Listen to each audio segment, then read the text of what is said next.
Բարի երեկո սիրելի հայրենակիցներ, այսօր մարտի 29-ն է և սա արդեն մեր երկրորդ հաղորդումն է, չնայած որ շատ հարցեր չունենք քննարկելու, բայց մի կարևոր հարց կա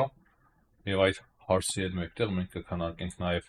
մի քանի այլ հետաքրքիր միջազգային իրադարձություններ և այդ գլխավոր հարցը, որը որ մենք հիմա քննարկելու ենք միասին, Թուրքիան է, Թուրքիայում ընթացող բողոքի ցույցերը, նախքան թեմային անդրադառնալը հիշեցնեմ լայքերի համար, քանի որ լայքերը չափազանց կարևոր են, որ այս հաղորդումը հասանելի դառնա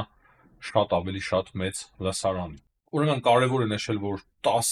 օր է արդեն Թուրքիայում բավականին մեծամասշտաբ ցույցեր են, եւ այդ ցույցերը սկսվել են նրանից հետո, երբ որ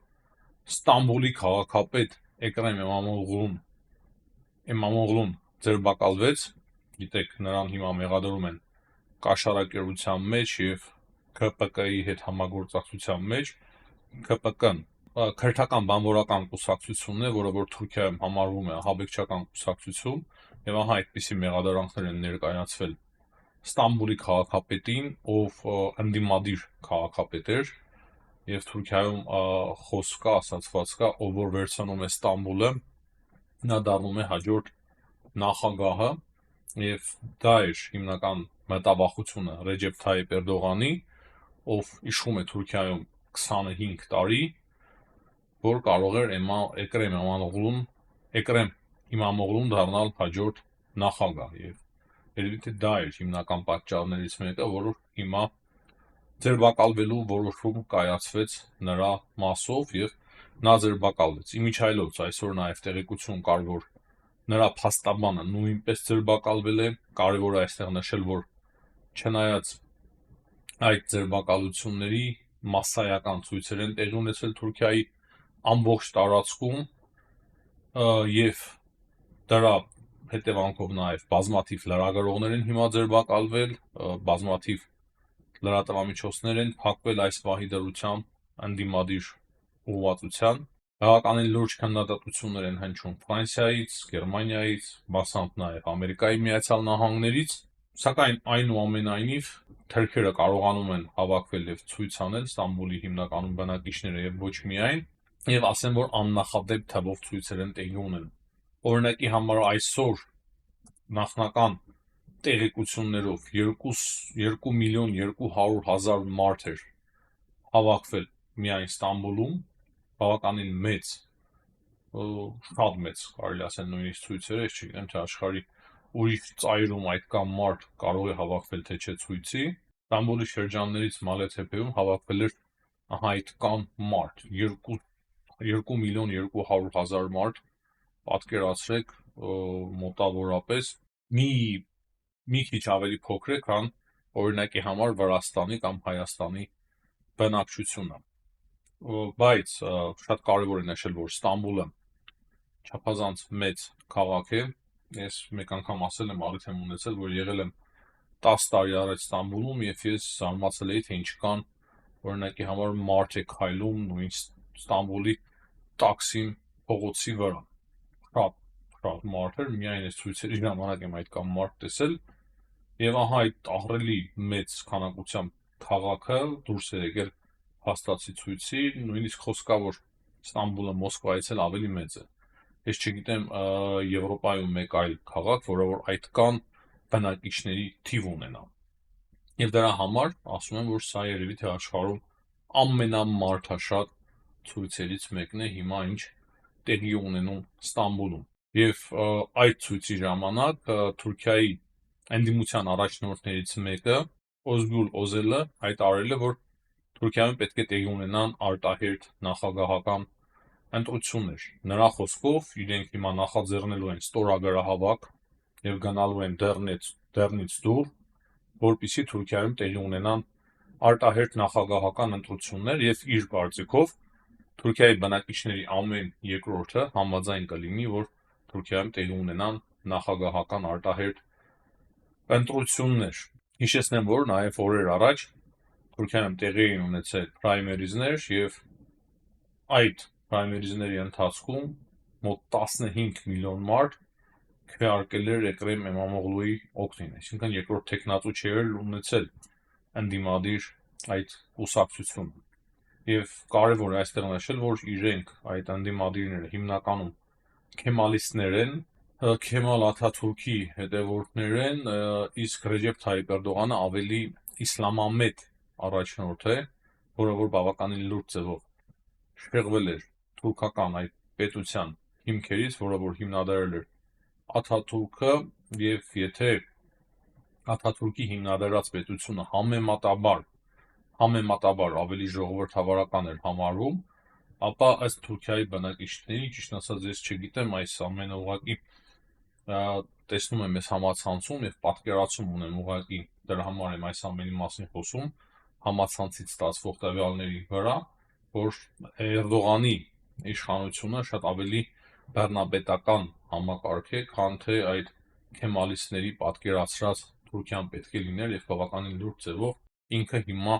շեղվել էր այդ ուղղությամբ։ Ինչպես կավարտվեն Թուրքիայում ցույցերը, բնականաբար ոչ մեկ չգիտե, բայց մենք խոսում ենք նաեւ այն մասին, որ շատ հնարավոր է, որ այս պահին նույնիսկ Էրդողանին ձեռնտու են այս արտահերտ ընտրությունները, քանի որ կարծիք կա, որ այս ընտրությունների շնորհիվ ինքը կրկին կարող է առաջադրվել, իր վարկանիշը բավականին լուրջ ձևով անկում է ապրել, բայց հնարավոր է, որ հիմա, եթե օրինակի համար տեղի ունենան նախագահական ընտրություններ, այնուամենայնիվ ինչ-որ շանսեր ունենա Էրդողանը վերընտրվելու։ Շատ փորձագետներ են ասում, որ չնայած նրա, որ ընդհանուր առմամբ ժողովրդավարության առումով Թուրքիայում բավականին լուրջ խնդիրներ կա, սակայն նույն ժամանակ ընտրությունների մասով բավականին արդար, համեմատաբար արդար եւ թափանցիկ ընտրություններ են տեղի ունենում Թուրքիայում։ Եվ այս գործընթացները իրոք շատ կարևոր են մեր համար, քանի որ Թուրքիայում տեղի ունեցողը չի կարող ուղղակի չազդել Հայաստանի եւ Վրաստանի վրա,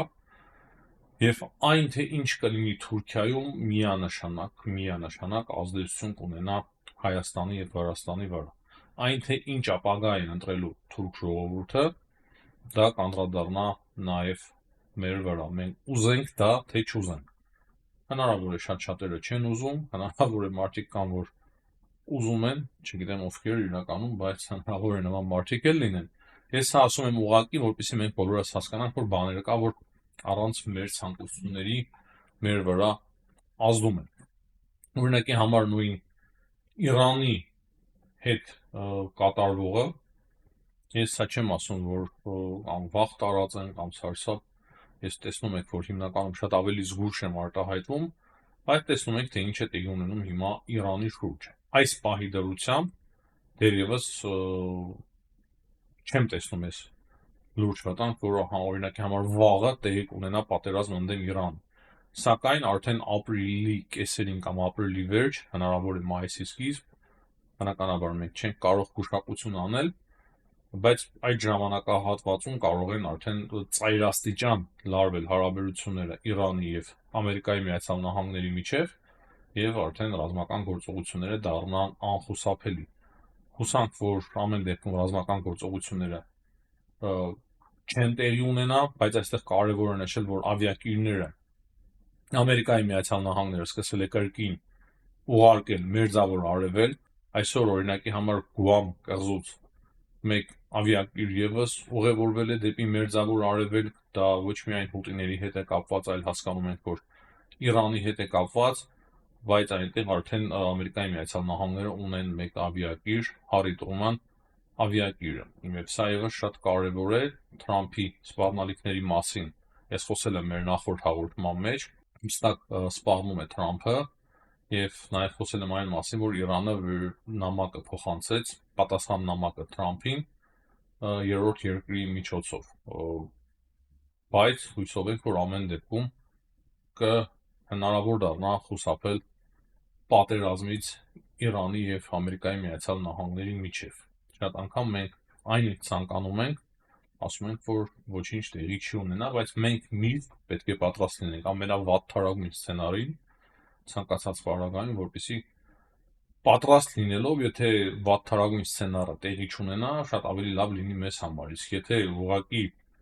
ասենք, որ ոչինչ տեղի չի ունենա, ամեն ինչ լավ կլինի, բնականաբար մենք հնարավոր է ունենանք բավականին լուրջ խնդիրներ։ Դրա համար մենք պետք է իրոք պատրաստ լինենք ամենավատթարագույն սցենարին։ Իսկ եթե այդ վատթարագույն սցենարները տեղի չունենա, շատ ու շատ ավելի լավ։ Հիմա մի քանի խոսքով անդրադառնանք նաև Ուկրաինային։ Ամերիկայի Միացյալ Նահանգների փոխնախագահ Ջեյ Դի Վենսը հայտարարել է, որ բավականին մոտ են Ռուսաստանի հետ համաձայնության, որպեսզի վերջ տրվի Սևծովի վրա ռազմական գործողություններին։ Այս հարցի վրա է հիմա Ամերիկայի Միացյալ Նահանգները հիմնականում կենտրոնացած, բայց սա չէ ամենագլխավոր հարցը։ Հիմա համացանցում է հայտնվել փաստաթուղթը, որը որ հիմա Ամերիկայի Միացյալ Նահանգները առաջարկում է ստորագրել Ուկրաինայի, այսինքն ոչ թե առաջարկում, նույնիսկ պահանջում է այդ հազվագյուտ մետաղների եւ այլ հանքավայրերի մասով կարևոր շատ փաստաթուղթ է, փոփոխություն է կարել այդ փաստաթուղթը չափազանց լուրջ ձևով, շատ լուրջ ձևով, բայց շատ ավելի վատ իմաստով եւ փաստացի այդ փաստաթղթով Ամերիկայի Միացյալ Նահանգները հնարավորություն կունենան նույնիսկ վերահսկել ուկրաինական տարբեր կառավարական, տարբեր նախարարությունների գործունեությունը։ Այսինքն աննախադեպ մեծ լիազորություններ է տրվում Ամերիկայի Միացյալ Նահանգներին, որոնք որ հանքարդյունաբերությանը ոչ միայն, այլ շատ այլ բաների է վերաբերվում։ Նույնիսկ Ամերիկայի Միացյալ Նահանգներն են որոշելու, թե Եվրամիությանը կկարողանա ապագայում Ուկրաինան ինչ-որ այլ հարցերով ուրիշ ընկերություններ հարաբերել, տարբեր հանքարդյունաբերության հարցով եւ տարբեր այլ հարցերով։ Այսինքն ըստ ուկրաինական կողմի այդ փաստաթուղթը պարունակում է բավականին լուրջ պահանջներ։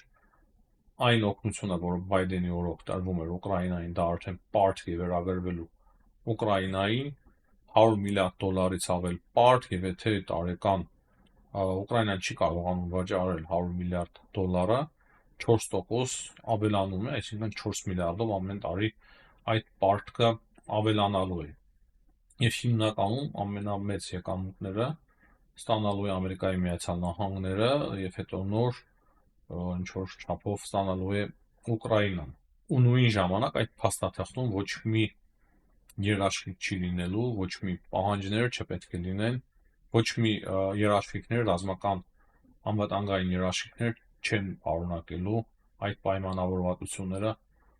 Ուկրաինայի հետ։ Այսպիսի հետաքրքիր իրավիճակ է, բայց Զելենսկին կրկին սկսել է խստացնել իր տոնայնությունը Ամերիկայի Միացյալ Նահանգների նկատմամբ։ Տեսնենք իրականում, հետևենք իրադարձություններին եւ երևի թե դա տեղի ունեցել այն բանից հետո, երբ որ արդեն այդ պայմանագրին ծանոթացել է ուկրաինական կողմը, որը որ դեռևս չի ստորագրվել, եւ ամենայն հավանականությամբ դրան է ծանոթացել նաեւ Ֆրանսիան եւ եվրոպական այլ երկրներ եւս ծանոթացել են այդ փաստաթղթին, եւ դա է պատճառը, որ Զելենսկիի դիրքորոշումը եւ հռետորաբանությունը կրկին փոխվում է Ամերիկայի Միացյալ Նահանգների նկատմամբ։ Եվ կան նույնիսկ փորձագետներ, որոնք որ համեմատում են այդ փաստաթուղթը այն հարաբերությունների հետ, որոնք որ նախկինում ունեին գաղութների նկատմամբ, գաղութացված երկրների նկատմամբ։ Ահա այսպիսի իրադարձություններ են, բայց հələ ես կարծում եմ, որ նորություններ մենք կլսենք այս նույն հարցի շուրջ։ Այս պահի դրությամբ այսքանը, սիրելի հայրենակիցներ, կրկին հիշեցնեմ լայքերի համար, բաժանորդագրվեք, եթե չեք բաժանորդագրվել մեր ալիքին, հաջողություն, կհանդիպենք։